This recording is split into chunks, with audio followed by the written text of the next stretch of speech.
On this episode of the Hyperfast Agent Podcast, we are joined by Lindy Chapman from DOS Social Agents. Listen in as Lindy presents at the HyperFast Sales Summit. We hope you enjoy.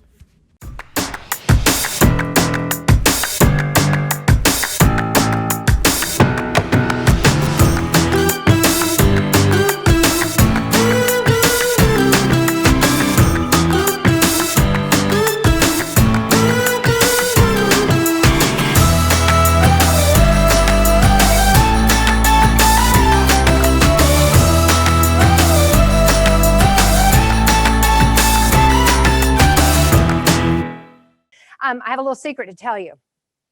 I got into this industry because I didn't like any of you, right? I was a client almost a dozen times moving around the country. And I can't see. Am I supposed to click this? Are we on yet? Okay, all right, no worries. I was a client more than a dozen times moving around the country as well as internationally with my husband's job. It required us to move, including in January of 2020. And I found that it was frustrating. And I found after becoming a real estate agent, it wasn't that I had bad agents. I didn't know the questions to ask to find the right one. But those were bad agents because they weren't honest with me to tell me that they didn't have the time or the area expertise that I needed to successfully either buy or sell a home. And even being a real estate agent and having sold my home in Dallas last December, I also had another bad experience just having to navigate that with the buyer's agent after I found the buyer myself. And that agent had never shown that buyer a home. And the only way she knew to make up for that $20,000 or so commission that we were paying her was to beat me on my price and to beat me down on the repairs. So it was frustrating. And then when we were trying to find a home in Dallas or in Boston this year, I was the one that found it and not my agent. So I want to help you to understand from the consumer's perspective, because when I did become a realtor after having moved to Dallas in 2014, I was really amazed to hear agents talk about their clients. And you've all heard it, and you've all had frustrating clients. I certainly had frustrating clients. But I want to help put you in the shoes of the consumer so that next time you can kind of understand not only a little bit about what they're coming from so you can offer better service, but also so that you can know when it's time to pivot, when to look at a different way of doing things and be ready to pivot and not pause. And I love this, the topic of this, and I love what the Keri Shull Team has put together here and the people that I've talked to today, because I think you're all obviously looking at it. You see the trends, you see what's going on, you see the challenges to getting listings, to getting new buyers. But I think if you can put yourself in the shoes of the consumer, you're going to understand a little bit better how you can pivot. And I also want to, let me bring this up real quick. I've got a video to show, but I want to say this too. I'm a consumer advocate, but I'm also a real estate agent advocate. Our job's hard. It's difficult, right? There are 1.4 million real estate agents in the US, and that doesn't even count, that's the members of NAR. That doesn't even count the 50,000 or so that are in New York City or other areas that are not members of NAR, but they have their own associations that they've created. Our job's hard, right? The competition is fierce. The barrier to entry, it's not that high, right? Have we all seen agents that we thought, well, how did they get in this business? How did they win that listing over me? We've all seen it, right? We work for free. We hate that, but we do.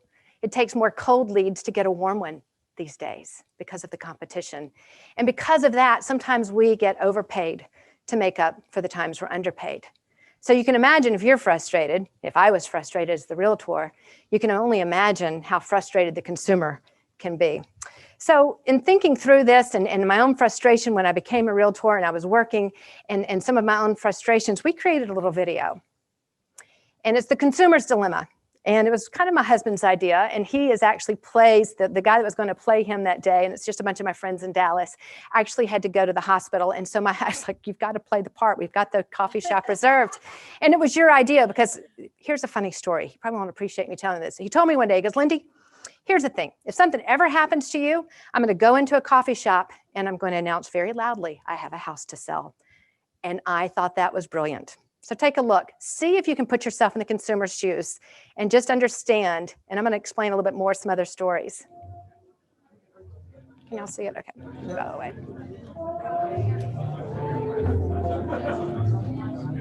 Jay, great news. I got the job. So we're definitely going to Congrats. move. We're going to have to sell the house. I need to find a realtor. That's easy to do around here. I know we're in a coffee shop, but watch this. Hey, don't you have a beautiful home you have to sell?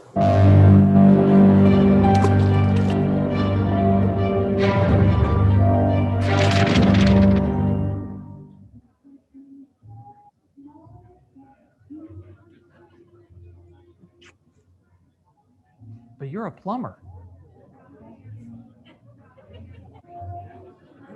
I don't know if any of you know Roger Wakefield. He's a good friend of mine, and he is a plumber on YouTube, but he's also in part of a real estate group that I'm in. Does anybody get that? Resonate? I've shown it to a couple of realtors and like, I don't get it. I'm like, but I show it to consumers like, that's hysterical.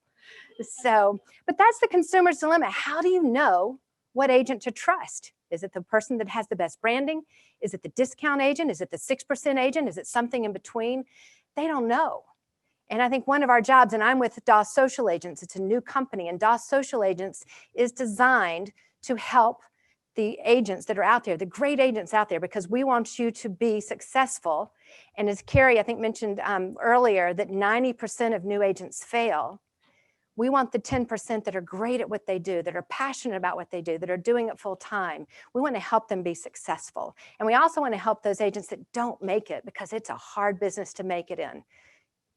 Right? Okay, I'm just making sure it wasn't just me. It's a hard business to make it in. And so I'm excited, and I'll tell you a little bit more about DOS Social in a minute. I want to leave you with this today. Actually, we're going to start with this, and we're going to end with this. Leave the consumer, the client, better off than they would have been without you. When we're talking about shifts in the way the industry does, and we're talking about new disruptor models and new ways of doing things, we have to be asking us this, because the consumer is looking for ways around us.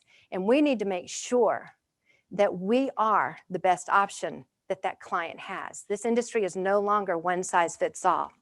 I first heard this from a gentleman named Carl Slade. I was at a traditional brokerage where I started in Dallas. And I was frustrated because, again, I went there as the consumer and I thought, I'm going to emulate the best agents that I had had. And I'm also going to make sure that nobody ever gets a bad agent again. And what I quickly realized is I wasn't the right agent for every client that came along. I didn't have either the expertise or the time or the specific property type knowledge. And I began to see where the disconnect was. But Carl Slade says this, and he has a real estate brokerage in New Zealand, and he has a podcast called Real Estate Restated. I highly recommend that you check it out. It's a really great, he has some great wisdom, and they do real estate different there. So it does kind of make you start to think, maybe this is a little bit messed up, the way we do things and the way we've always done it. Maybe I do understand why these disruptors are entering the market, or why somebody would leave a big brokerage with all the bells and whistles to come and start their own thing like the Shull Team has done. And also I would echo what Michael said. Our reputations aren't that stellar. He mentioned we're one step above sex workers. My survey's better. It says we're one step above used car salespeople, so I'm going to stick with that one. Right? But that's the reputation that people have. And as I was preparing for this, and I had done this with my broker when I was there before I left, because my real estate manager told me, she says, Lindy, you're the only person I know that ever had a bad experience with an agent. I had actually just lost a listing appointment to a buyer friend of mine. And when I pulled out my bright and shiny book and told her who I was with, she looked at me and she goes, I will never work with that company. And I lost the listing. And so we were talking about that. And she was trying to convince me that people loved agents. So that was an interesting conversation. But I did the survey. What are some of the words you've heard people say about real estate agents? What are the stereotypes that we're battling? I'll tell you a few, but feel free to throw some extra in. Untrustworthy. We're more concerned about our commissions than we are about their equity. We're not good at communicating. We don't answer. We're unprofessional. We are impatient. One of my favorites was, they're overdressed. And that comes to empathy. And I would say that to you. If your client's wearing blue jeans, wear a nice jacket and jeans and some good shoes. I got fussed at one day for coming into my office, and I was wearing jeans with a cute jacket, nice boots, and my manager told me I should never dress like that again. I had been showing land to a man without teeth. He was a rich man, but he was in overalls, and I was dressed accordingly. And again, that was kind of the beginning of the end of going, my paradigm, my view of things don't fit here. It wasn't a bad agent. It was a wonderful agency. I didn't fit there. I didn't belong. They also say, why does it cost more to list $1 million house than a $500,000 house? That doesn't make sense. It makes sense to us today, but at what point in history is that no longer going to make sense? So I paint this picture for you because I want you to keep this in mind. I don't want you to be that agent in the video that I just showed you. I want you to think about the consumer. Don't rush to give your card and say you're the right person to list until you know you're a farm and ranch expert or you're a condo expert in Dallas. Don't try it out on the first person that comes along. I would disagree with sometimes what the industry says, unless you can either learn to be an expert and you have become an expert in that, or you can take somebody along with you that is already an expert. So leave the consumer better off than you would be without them. Let me tell you a little story. I helped my parents list their home in March. But they had interviewed agents, which was funny, right? I love parents. She calls me, she goes, oh my gosh, we've got like all these different listing prices for our home. One agent said $465, but another one told us $585. I'm like, oh my gosh, that's like a lot of money difference. I said, let me see if I can figure it out. So I fly to North Carolina in the middle of the pandemic, and I start calling people and asking about agents. And I actually thought this would be fun. I posted on Facebook. My parents have a home to sell, exactly, right? And I said, my parents have a home to sell. I'm looking for a great agent, a local agent that would be great with a furnished rental with a great, excellent listing history or rental history. I had 102 responses. No one mentioned the same agent twice when they recommended an agent, but it was more the fun stuff that they said about what they think about agents. So if you think that I might be off track a little bit, do your experiment sometime, post on there and find out what happens, or read Reddit. You've all read these things, right? I'm not telling you anything new, I don't imagine. But it does help to put yourself in that consumer's perspective instead of going, well, I don't understand why they think it. Put yourself in their shoes and see why they think it. My parents had more than $100,000 different prices from listing agents. If you're the consumer, who do you trust? How do you know who to trust? I want to think my house is worth $585,000, but what if it's not? The other interesting thing, when we did get it sold and I sat with the agent at one point said, well, we got a $525,000 offer. That's great because we listed it at $550 to get $525. I looked at my mom looks at me, she goes, did we? I said, no, she said $550, I trust her. And so we went back and we said, no, we really want $550. Guess what they closed at? $550. The agent was ready to give it away at $525. This is one of the problems DOS Social Agents is helping to solve as well, because we can come behind you and we're a second voice to help your consumer see the truth and to know the truth and to know that you can be trusted. See things from the eyes of the client. Know what the consumer knows and know when you need to pivot. Good agents are invaluable. They're worth so much, right? But a bad agent makes the rest of our jobs difficult. So make sure you're always putting that consumer's needs first. We all have our own standard, our own perspective, the way of seeing things. It's your paradigm. And again, I'm here to be the consumer, to be the voice of the consumer so you can understand and hear what the consumer is thinking. So even though you're on your own paradigm, which may be working great right now for the way you're doing your business, but when that starts to shift and the consumer no longer sees things from your perspective, that's when it's ready to shift. And the challenge of perspective, you've all seen this photo. What do you see when you look at it? Do you see a beautiful lady? Or do you see a witch? You see both, but you see one thing first. And that's the way the consumer's looking at our industry. They're looking at it one way, and then they've got these bright, shiny objects coming up with new broker models and VC-backed tech companies, and they're trying to figure it out. So we need to understand that perspective. Again, in order to be able to pivot, you have to understand what the consumer's looking for, but at the same time, we do have a responsible as professionals to know what we're talking about. Sometimes the consumers want things that aren't good for them, and we need to be willing to either lose the listing because they want us to discount the listing and we really need to do full price, and I'm gonna tell you a fun story at the end about that, or we need to maybe send them to somebody who's gonna serve them better. Let me ask you a question. How long have you been a real estate agent? Who's been a real estate agent less than 5 years? A lot of people. Awesome. How about 10 years? 20, 15? Okay. When was the last time you bought or sold a house without a real estate agent? Or with a real estate agent, without your license? Think about it. If you were to list your home tomorrow, would you want to pay $50,000 in commissions? Would you be looking for a better way to protect your equity? Would you be looking to hire somebody that is there to protect your equity over their own commissions? And here's the challenge. Right now, I think it's good. We have a few more really great years of doing business, I think, the way we've done it, or the way we're pivoting right now to do it. But there's a time when a paradigm shift happens. I don't know if Saul Klein is watching today, or any of you know Saul Klein. He was actually an industry pioneer back in San Diego. He helped brokers see the revolution that the internet was going to cause, and was able to talk them out of their printed MLS listings into putting them on the MLS online. It was a hard sell, but he saw the future of real estate. He saw the future of brokerage and where it was going, and the future of the MLS. And so we were talking the other day about paradigm shifts in our industry. A paradigm shift cannot fully occur until technology aligns with what consumers want and delivers a better way of doing things. So the consumer can want to do a work around us all day long, right? But until the technology aligns with that, and until personal relationships aren't as paramount as they are today, and I think personal relationship is still very important to the consumer, that paradigm shift can't happen. But I want you to take a look at this. I think you're going to recognize a few of these relics, right? Can you imagine 10 years ago not ever getting in a yellow cab again?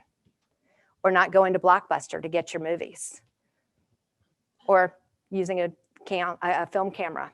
Or going to a bookstore to actually buy your books?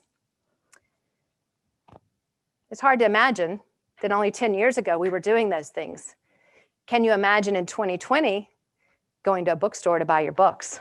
How much have we bought on Amazon this year? I mean, we have actually tested and tried the theory that you actually can buy everything and never leave the comfort of your home for weeks, right? Same thing with Blockbuster. Do you miss paying late fees? Do you miss going and getting 2 movies at the counter, or 3 movies at the counter so that you can get the free popcorn? When you're not going to watch the 3 movies, you know you're not, and you're going to end up paying late fees on it because there's no way you have time to watch 3 movies. Can you imagine in 2020 if there were late fees? We would owe a lot of money, and we'd probably still be in line looking for the next copy of Tiger King to come into the store. We don't miss it. We don't miss it. But yet, at the same time, the interesting thing is paradigm shifts are kind of funny. They happen in stages. Here's the Blockbuster timeline, and I think this is really interesting. Netflix was founded by Reed Hastings and his partner in 1997. And you've probably heard this. But in 2000, Netflix offered to sell for $5 million to Blockbuster, and they turned it down. Hindsight's 2020, right? But Blockbuster kept rocking along, right? I was still getting Blockbuster movies in 2010. That was in 2000. Blockbuster reaches its peak valuation of $5 billion in 2004. Game changer. 2007, Netflix launches streaming services, right? In 2010, what happens? In 2007, I forgot, because this is important too, and I don't think it's on there. No, it was in 2004. Blockbuster was sued for late fees. I don't know if you know that or not, or if you've been watching the news to see that the request for NAR to throw out those recent lawsuit was lost. Inman announced yesterday that one of the big brokerages is now, or I guess it's, I can't remember, I think it was, I don't want to say it wrong. It was one of the tech companies, maybe one of the iBuyers, is now only paying about 2% to the buyer's agent in a lot of markets. It's only time until that number gets changed, that automatic 3% to the buyer's agent, because that's what the lawsuit's about. It's only time until that changes. How are you going to pivot when that happens? Again, Blockbuster in 2010. My parents were still going. I think they went until about the last one closed in 2019, right? I don't know if somebody else can switch this for me. Do you know? It's not switching. The next slide. Oh, there it goes. See if this looks familiar. This is the real estate timeline. 1900s, early 1900s, Coldwell Banker comes on the scene. National Association of Realtors, or what became the National Association of Realtors, was created. And then in the 70s, 60s, 70s, 80s, all the big players that we know came on board. But in the last 20 years, and that is only a drop in the bucket of the, because I didn't have any more room, of the companies that have come to be. That timeline to me looks a lot to me like Blockbuster. But here's the good news. Oh, actually, here's not the good news. I got ahead of myself. Mann report on consumer attitudes. Lest you think I'm making any of this up. This was a report with, or a survey with 1,000 home buyers and sellers in November, I think, of 2019. And this is what consumers say. Commissions are too high, 43%. Lack of transparency, conflict of interest, lack of communication. The agent cannot be trusted. Process too manual, too much paperwork. Takes too long, it's too time consuming. Agents tell too much information. A lot of those problems can be solved with what? Technology. Some of them can't. And the good news is 29% still think nothing's wrong with the process. That's almost a third. So that's the good news. And here's some more good news. I did a survey recently on LinkedIn, and I asked people, buying a home, what matters to you most? I didn't know what the answer was going to be. I was curious to know, but 75% said over brand, over broker, over rebates. It was personal relationship. So that's important. So we've got technology, but if you can combat technology with high touch, you're onto something. But you've got to understand, we've got to find a way to lead between these paradigms. Think back to that timeline that I showed you. There's an interesting little thing going on up in Salt Lake City that we see playing out throughout cities and between brokerages around the world. There's a company there, or the National Association of Realtor board there, put up a sign saying, don't risk your equity for a discount. Well, the founder of Homey, which is a disruptor broker there that does flat fee listings, says, are we discount or are they overpriced? When you're driving down the road and you're the consumer and you have a house to sell and you see that sign, what do you see? One on the left is pro realtor, right? The one on the right is pro me. It's all about me because I'm the consumer and I either have an investment or my equity to protect. Managers lead within the paradigm. They say we are the best way. Leaders lead outside their point of view, the way they've always done business, and they look for a better way. So no matter what you're doing and what's working today, you may not have to pivot today, but be thinking about what is that consumer seeing? What are they thinking? Saul Klein also gives these two questions when we were discussing this, and this is from a guy named Joel Barker who authored a book back last century, in late last century, but on paradigms and the history of business. And he says, what is currently impossible, and if it were possible, would fundamentally change the way you do business? In 2020, we've seen what's possible. I live in Boston. I don't even sell houses anymore. And I sold 2 houses during the pandemic, from my Boston condo to former clients in Dallas. I was able to sell homes. Wasn't planning on being able to do that. I still have my real estate license there, but I'm not in the process. I'm in the process of exiting the industry as an agent. We learned what is possible in 2020. Don't be this guy. Back in my day, this is how we did things. It's 2020. Everything has changed. Everything about your perspective needs to change. And then he says, what is currently possible to do in your business, and if it were impossible, would fundamentally change the way you do business. We talked about the lawsuit. What happens when buyer agents are no longer paid 3%? How do you pay those referral fees and broker splits? How do you manage the cost of doing business when you're selling a $200,000 home? How does that $200,000 home seller get the service they need? They're probably going to go with a tech brokerage. So ask yourself this: whose problem are you solving? If you want to pivot, answer that question. Are you solving the client's problem first, or is it your broker's? Are you working as a professional or a salesperson? We don't want to be salespeople. We want to be professionals. We want to be the smartest person in the room. We want to be the one with the solution for our client, not the person jumping up from the coffee table and spilling their coffee to get to the client and get their card to them so they can get a listing in an area or a property type that they know nothing about, because you've just made our jobs, the rest of our jobs, harder because you're not going to be the best agent for that client. Are you protecting the consumer's investment, or are you protecting your commission? Are you justifying the times you get overpaid to make up for the times you're underpaid? And then the final question, is the client really better off than they would be without you? I love Bezos and the way he founded Amazon. Love him or hate him, love the company or hate it. Focus on the consumer. Obsess about them. What is it they're wanting? What is their paradigm, their frame of reference? And as the industry, like I said earlier, as it becomes more high tech, become more high touch, because this is still a very emotional thing, buying and selling a house. And I'm going to leave and close with this. After I left the first brokerage, one of the reasons I left was because my manager told me I would never be successful. I'd helped a for sale by owner. He was the fire chief in our town to sell his home. He had a for sale by owner sign out there. I had an investor, but I found out it had a pool. And I was like, Danny, you can't sell your house without a sign that says pool. He goes, well, that's at least the nicest thing anybody said to me. Every agent in town has told me that I will never sell my house, that they won't even show it. And I'm a fire chief. I know everybody in town, so I didn't even know who to list with, because if I listed with one, I'd make 50 more unhappy. So I thought I was doing a good thing by not choosing. And so I said, Danny, I said, that's no problem. Let me get you the sign. Here's my stager's number. He had been on the market 8 weeks. He was panicked because they had bought a home. And it sold that weekend for the full price that he was asking. He just needed a stager and a sign that said pool. That was all he needed. My manager found out about it, and that's when she told me I would never be successful. And I left soon after that. I was already on the way out. But then I discovered this powerful little book called The Go-Giver.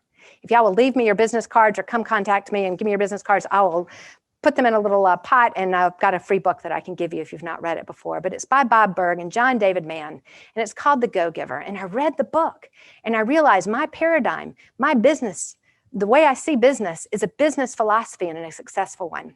And I joined DOS, which is askdos.com, and I became CEO of DOS Social after Bobby Bryant, the founder, showed me he has the 5 stratospheric laws of success on our website. I finally found a brokerage that was about the service that I was seeking when I was the client. And I finally found a brokerage that understands it's not one size fits all. And that's why we have DOS Social. Even though you've got the tech listing side and a company that gives rebates, DOS Social is brand agnostic. We work with brokers with anybody. We work with flat fee. And in fact, when I was in Dallas last week, I met with 2 sellers. One, I gave to a full service brokerage. She had a $2 million house, and that was who she needs to list with. The other one probably needs a flat fee listing, because really all she needs is a sign in the yard to get that full price that she needs and to maximize her equity. So I regress. The 5 stratospheric laws of success that I promise you, if you apply them, they'll make you successful in your business. The money will follow. The law of value. Your true worth is determined by how much more you give in value than you take in payment. The law of compensation. Your income is determined by how many people you help and how well you serve them. The law of influence. Your influence is determined by how abundantly you place other people's needs above your own. Authenticity. The most valuable gift you have is to offer yourself. And finally, the law of receptivity. The key to giving is also being open to receiving. I'm going to give you a quick story at the end to kind of show you how this could work out in your own business. Again, right after I left this agency, I didn't know if I'd be successful or not. My manager had told me I certainly wouldn't. But I went to a brokerage, no frills. I didn't even have a website. And I was at a party one day, and a gentleman there that I knew but didn't know well said that he was going to be selling his house. He was moving to Houston, and his neighbor was one of the top brokers in town and wanted to list it for $680, but he was going to charge him 6%, and he didn't see any reason why he needed to pay $40,000 in commissions. So I said, well, you know what? I'm not going to lose anything. So let me come over there, because I'm not going to get the listing, obviously. And let me just take a look at it, and I'll tell you if 680 is the right price. Well, I went in. 680 was absolutely the right price. Highest home in the neighborhood had been 705. But I walk into the backyard, and it was beautiful. And I just looked at him. I said, I think you're right. And he does $1 million contracts for his company. He owns his own business. Smart guy. And he had time on his hands. He was in between businesses. So he stuck a sign in the yard that weekend. He called me Monday. He had a $700,000 cash offer, and he took every bit of it, and he didn't pay any commissions. It's $40,000 he saved in commissions. It was the right thing to do. A few weeks later, he calls me. He says, hey, Lindy, my neighbor wants to sell his house. I'm like, oh, God, what have I done? And I'm like, not everybody's house is going to be able to do that. Yours was special, and your attitude about it was special. There was nothing I was going to be able to deliver to you that was ever going to convince you that $40,000 was worth paying my brokerage. He goes, no, I don't think he wants to do that. He just needs to talk to somebody because he's got a 3-bedroom house in this 5-bedroom neighborhood, and he wants $750 for it. And I'm like, that's not possible. But I went over there and met with him anyway. Well, it turns out he had put $350,000 into the house he had bought for $300,000. It had been a 4-bedroom house. He had taken one and built this beautiful wood paneled study. And we came up with a strategy that I charged 6% for. And the strategy worked. And he didn't want it in MLS. He didn't want a sign in the yard. He didn't even want an open house. In 5 days, we had it under contract for $738,000. How did we do it? It was strategy. We got an appraisal, first of all, so that I could prove that the home was worth what he was wanting. And we also had to use the neighbors to find the buyer, which is where influence comes in, is having this Facebook and the influence in neighborhoods and in communities in order to be able to justify when you do charge 6%, because you're going to find that buyer that may not be looking. But we closed on that house at $738,000. Last I checked, it was still the highest price sold in that neighborhood, and it was a 3-bedroom house. It's worth every penny, but hard to justify on paper, but easy to justify the 6%. And it all came from helping the guy next door. And I'll tell you one other thing real quick. My favorite agent ever was an agent that didn't sell me a house. She was the devil's advocate in everywhere we went, and she gave me time. She wasn't looking at her commission, and she was a 50% commission agent because I was with a relocation company who was taking a nice wad of cash from her if we bought something. I've sent her 3 large referrals because she's in an area of Connecticut that's very expensive since then. So even though she didn't make commission off of me, she made it off of 3 other people. Leave the client better off than they would have been without you. So I'm Lindy Chapman. Thanks so much. Follow me on Relo Talk. I'm on LinkedIn Live. I was one of the first people to give an access to LinkedIn Live, which was hysterical because I've never even done a Facebook Live. But if you're on LinkedIn, connect with me. On Fridays, I interview relocation clients, and I interview primarily expats around the world that have actually created careers that would be really beneficial for you to know about because they're great resources for your clients, especially when you're working with somebody who is new to town. So again, Lindy Chapman, connect with me. Thanks so much. Thank you for tuning in to this episode of the HyperFast Show. Subscribe to us if you want to make sure you get the latest and greatest HyperFast shows. And remember, we love reviews. Reviews help us bring better and better guests and improve our shows. So give us the good, the bad, and the ugly. We hope you enjoyed the show, and we will see you next time.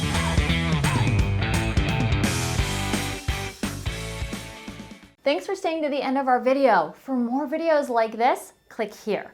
If you're looking to get notifications when we do a new video, make sure you subscribe below. See you soon.